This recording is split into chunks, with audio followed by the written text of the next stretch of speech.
Hi, welcome back everyone. This is Post Traumatic Bliss. My name is Kanini. I am so excited about this lesson because you're going to learn about energy and how we create programs using feelings and energy in our bodies. And these programs help us to shape our lives and everyday living and achieve goals, create families, maintain relationships. It's all about the program that we have. So I'm so excited that you're on this journey. So let's get going. Energy creates feelings, and we use those feelings to create programs. You see these three monkeys over here? These monkeys are speak no evil, hear no evil, and see no evil. Because sound is energy. We use sound energy to create programs in our body. That sound energy is turned from waves into coherent signals into neural connections. So we create programs using energy, and sound is energy. We also create programs using light energy because of what we see. You've heard that phrase, I cannot unsee what I have seen. It's because we use light to create energy. So everything that you have, whether it's food, you're eating food to create energy in your body, but you're also using things like sound and light to create programs that use energy, and you use those programs to run your everyday life. That's very, very profound. Let's go to story time. Story. I have a friend of mine. He was involved in a house fire when he was very young. He was living at that time with his uncle, and his uncle had a girlfriend, and this girlfriend started suspecting that the uncle having an affair. So while my friend and his uncle were in the house sleeping, she lit the house on fire. She put gasoline, everything in the house, and lit it on fire. His uncle got a lot of burns. Luckily for my friend, he escaped with very minimal burns. But to this day, the smell of barbecue takes him back to that time when he was running for his life from this fire. Even smell creates neural connections in our body. It's attached with that emotion of trauma for him, right? The smell of barbecue, of burning meat is etched in his memory. There are neural connections that every time he feels that smell, right? Something like that, it traumatizes him. Another friend of mine told me a horrific childbirth story. She said that when her cousin was giving birth, she was there, she was present, but she remembers getting into that room, and the birth took long. It took hours for her to give birth, but she was young at that time, and she remembers blood and more of it, basins of blood. There was too much blood, so much blood, until the birth happened, and it felt nauseating for her. Okay, this child was born, but for her, every time somebody talks about childbirth, it triggers those memories, and when those memories are triggered, she just doesn't like the whole idea of childbirth because she remembers just there being blood and blood and blood. And then one time her cousin said, "Oh, I'm ready for another baby." And she was like, "What? You're ready for another one? You're ready for that horrific experience again? Really?" I helped her with NLP to process that trauma. And if you are suffering from these kinds of memories, we can actually erase trauma so quickly, so fast, that it stops, that the events remain in the past, that they stop disturbing you. So always remember that we can help process trauma with NLP, and it can be fast. So if you're suffering from a traumatic event, could be something happened like a fire or a childbirth or rape or anything, we can use NLP to help you process the trauma. We cannot change the past, but we can erase the emotions that are associated with that memory so that they are not stressing you and disturbing you. We want to close that tab, because when that tab remains open, it stresses you. And when you have this kind of stress, we know that stress is the number one killer for humans. So we want to make sure that you're enjoying your life and not getting stressed out. Myself, when I was a little kid, I was learning how to learn, like reading, and I had this teacher, she was named Alice. She used to hit me every time I stammered on a word I was reading. I remember one time I was trying to read about a story about a lion. In Kenya, we call a lion Simba. So I was like, she would hit me right before I say Mba, Simba, she would hit me. And the fact that she hit me every time I tried to read, I associated reading with something to be afraid of, a very unpleasant experience. And that made me a slow learner. That affected my learning. I was obviously not a very quick learner. I was very slow with learning. My eyes could not converge and all that. So learning wasn't very easy for me in the beginning.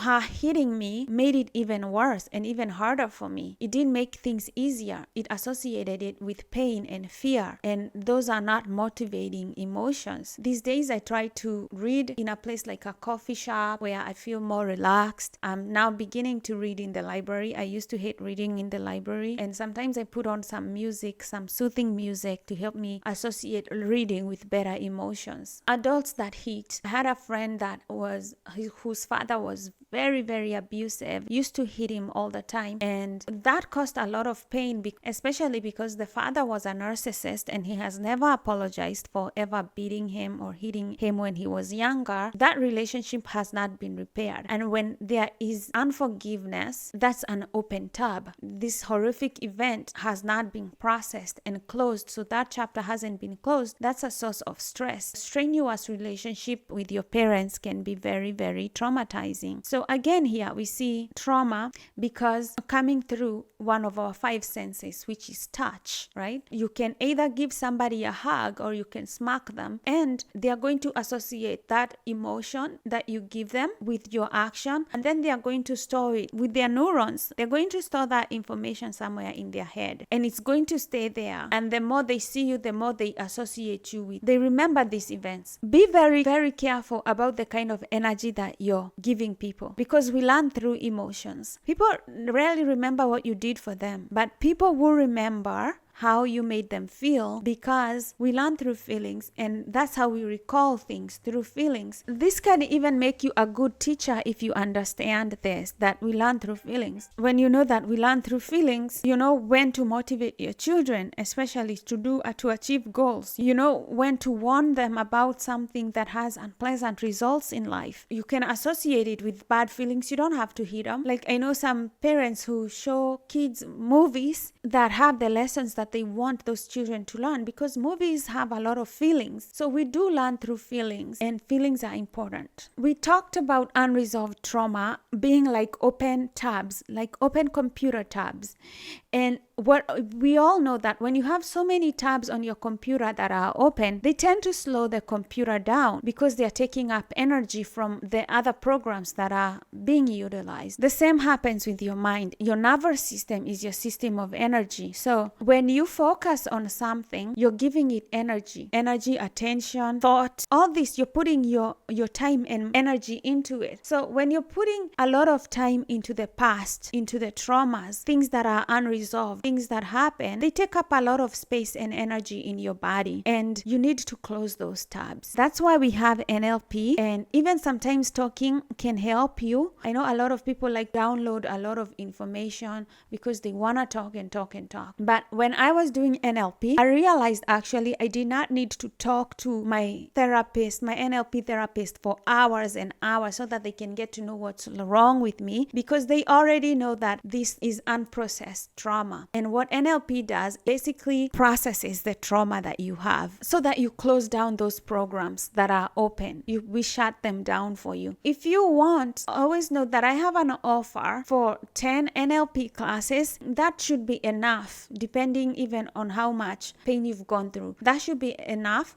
that we process that trauma before we even start giving you other tools on how to overcome life and how to start reaching your goals. We want to make sure that you're not wasting energy on unresolved pain, anger, fear, grief, shame, guilt, all these emotions that keep you very, very low. We want to process those emotions. A great analogy about trauma, I learned this from Dr. Caroline Leaf in her book, Cleaning Up Your Mental Mess. So she likens trauma to a tree of death. Every tree has three parts. It has the roots, it has the trunk, and it has the top of the tree where we have leaves and we have fruits. There are roots to your trauma depending on the environment that you live in. For a tree to grow very healthy, it needs a nourishing environment so that the roots can absorb nutrients and moisture and feed the rest of the tree. The tree will absorb whatever nutrients are there. If a tree is in a very healthy environment, like near water, it's planted by the water and there's a lot of nutrients, the tree is going to be healthy. But if a tree is planted with a place where there's toxins, it's going to be very weak because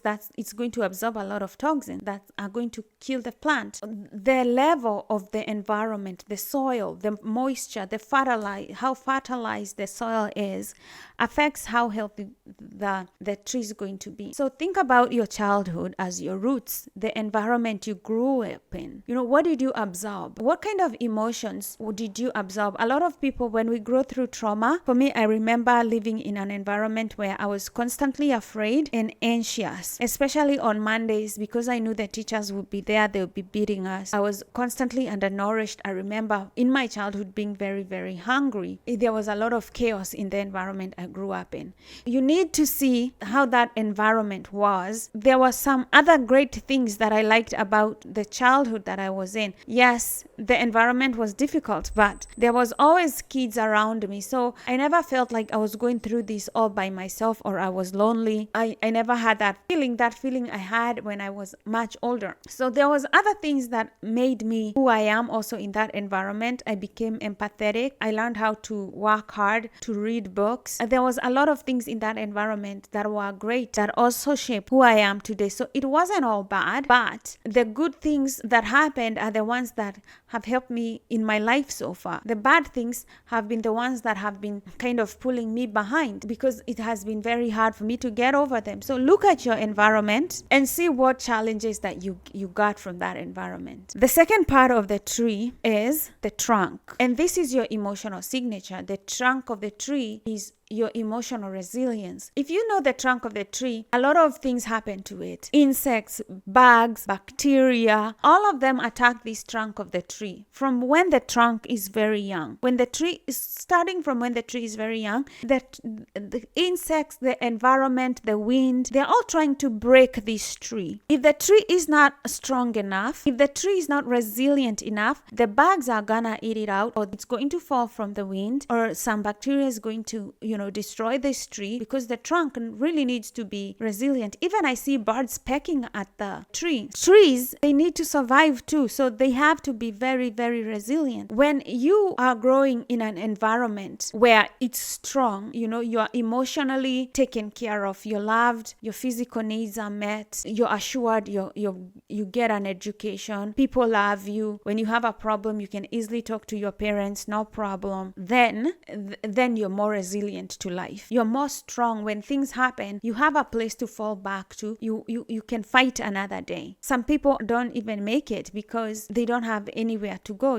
There are so many people who are dead right now that never made it because they did not have that kind of support and loving environment. How strong you are and how resilient you are emotionally depends on your environment. We begin to see here that you can actually grow a tree of death or you can grow a tree of life depending on your environment. This becomes very, very important. Then we have the top of the tree where we have fruits and we also have leaves. Think about the top of the tree being like your thoughts and your actions and your feelings, because we also have branches there. Your feelings, your thoughts, and your actions and behavior. So depending on the emotions that you have, if you're constantly angry because you have trauma from, child abuse, you can end up breaking things, beating people, getting in jail, doing dramatic things because you have trauma and anger inside of you. This is why we need to process trauma, because it has its own mind. It has its own thoughts, its own feelings, its own actions. This mind, somebody said, this mind wants to kill you. So I want you to go back to your childhood and assess if one of your parents did not love you, or you lost one or both of your parents, if you felt neglected, if you felt like your parents abused you, or the people who were taking care of you. All these are good indicators that you have gone through childhood trauma. The lack of love for the human brain is traumatizing. That alone is traumatizing. And we also know that abuse and neglect is also traumatizing. Somebody not loving you, connecting with you, talking to you, explaining to you about your next steps in life, that is traumatizing. And so you need to go through your life and see what was lacking and what kind of feelings that you have as a result of that. We can figure this out together. That's why I'm doing this class, so you don't have to figure things out by yourself, so that we can close those tabs and make you more resilient. Because this tree of death, right, it shows you that you have mental mess, that there is mental mess, and we need to clean up that mental mess. Because when you're not well adjusted emotionally, this mind actually wants to kill you. This depressed mind wants to kill you. Somebody was saying that, I read in a book, I think this is Of Two Minds again by Frederick Schiffer. He was wondering, why does the depressed mind want to kill you? Why did we evolve this way, that the depressed mind actually wants to kill you? And he was saying that when it comes to evolution, it's best for the species that if you're sick and depressed and you could possibly pass it on along the group, that you die for the good of the species. So this mind wants to isolate you and kill you, and it's designed this way so that the species can survive. So when you realize you have this kind of a mind, you know that you need to wage a war against this mind so that you stop being in this mind that's depressed, sad and lonely, or angry, shameful, or guilt, or you're mourning, and move to the happy mind, move to the tree of life. So that's kind of an analogy so that you can think about it like that way. So again, we see why positive nurturing environments are important, because it's like rich fertile soil where your mind grows in. When you have somebody who is nurturing, caring, they want to guide you in life, they're counseling you, they're giving you advice, they're nice to you, then you can be able to make a good life. We must view our minds like this. And when you see this, now you start becoming very mindful about the things that you watch. Are people being too argumentative or not working together and listening to each other? Are people being more humble and vulnerable, sharing their feelings, talking? Like that's kind of like a good way of relating. That supports your mind. It helps you breathe,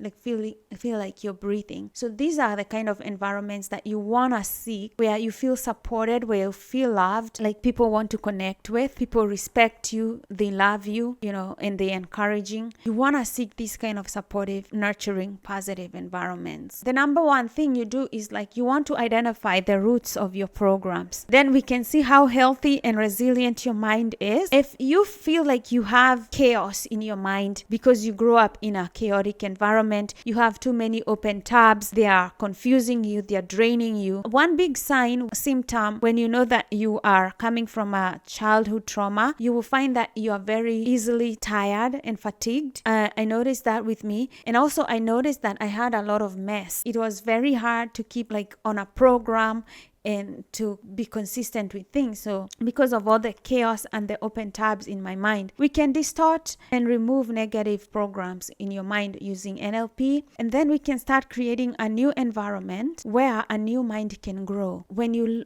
look for people and groups that are nurturing, caring, and you feel connected and loved, that can really help you. I started realizing I need to go to church more and meet people. I actually, even sometime I asked somebody to pray for me at church, because that day I was feeling down and low, and I just asked somebody, could you just pray for me? And it felt nice to just have somebody put their hands on me and just speak life and words of something positive into my mind. That really, really helped me. And that is, now I didn't used to have anybody praying for me or talking to me. Now I can have somebody, even a stranger, and they can pray for me and I can feel connected. And that's part of me creating a positive, nurturing environment wherever I go, because now I understand that my mind needs that. I need that. So I don't wait for other people. I can seek them out, because anybody who's a Christian in any country can pray for me, can be there.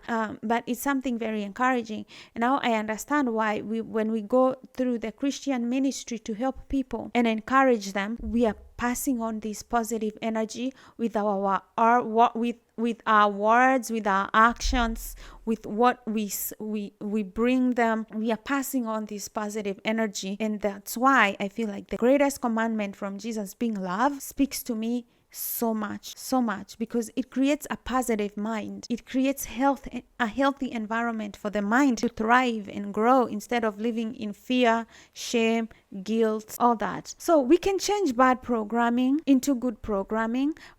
I think the best thing that we can do is to learn from the programming that we get, right? Like we had a bad program, but now we have a paradigm shift, and then we change into a new mind, and there's humility there because you know that for me, like when I started learning, how to shift my paradigm, like closing the tabs in the past by forgiving people, by moving on with my life, by being humble with everything that I have, as that mindset started protecting me and creating a better life and environment. We can learn something from those three monkeys, that we absorb energy with our ears, with our eyes, with our mouth, touch and smell, and we use energy to create programs. Our cognitive abilities are also affected by our environment. If you're stressed out, you may not be able to comprehend information well. If you are very hungry, you get bored even in class. You're not able to comprehend what the teacher is saying because there's no energy there. In the dark, when there's not enough light, you don't see well. And if there's a lot of noise, you also do not make out what people are saying clearly in a noisy room. That affects the quality of our programming,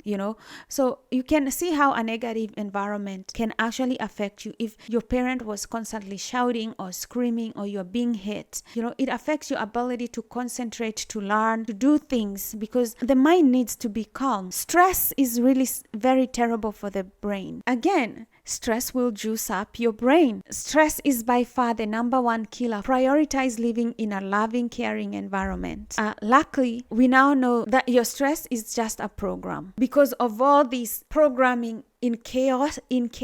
When you program somebody in chaos, it creates a very fearful brain. Those emotions are also stored in your brain. Trauma. So those emotions that are chaotic and fearful, if you lived in a negative environment, your brain stored that using neurons. But we can undo those easily with NLP. So don't worry. If you get triggered by something, that means you have an open program, right? That needs to be processed.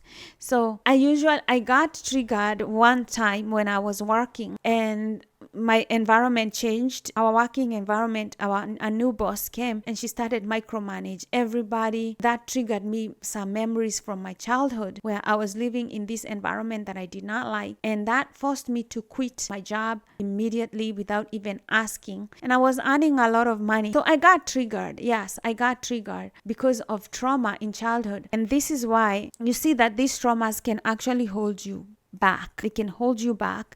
Sometimes you really need to process this. And, it's good if you process this. What we do in NLP is that we distort the neural connections. We distort them because you have neurons and they're firing and firing and firing.